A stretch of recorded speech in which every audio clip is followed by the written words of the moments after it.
अस्सलाम वालेकुम, welcome to देसी फ्रेंच किचन। उम्मीद है आप सब खैरियत से होंगे। आज हम बनाएंगे मिक्स्ड बीन्स का सैलेड। इंग्रेडिएंट्स में आपको चाहिए 800 ग्राम मिक्स्ड बीन्स। इनको अच्छी तरह से बॉईल कर लेना है।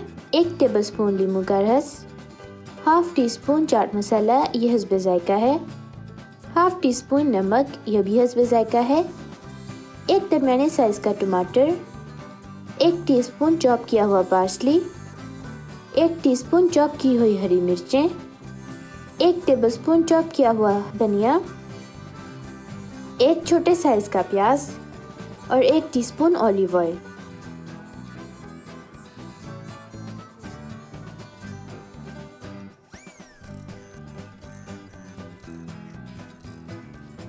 बिस्मिल्लाहिर्रहमानिर्रहीम। अब हम एक बड़े बाउल में डाल के ये सारे इंग्रेडिएंट्स अच्छी तरह से मिक्स कर लेंगे।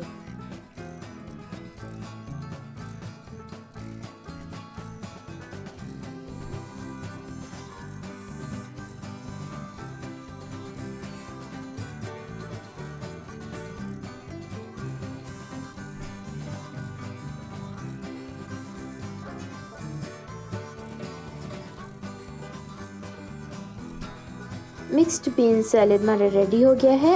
ये बहुत ही मज़ेदार बनता है। आप भी इसको ज़रूर ट्राई कीजिएगा और फिर हमें बताइएगा कि आपका कैसे बना।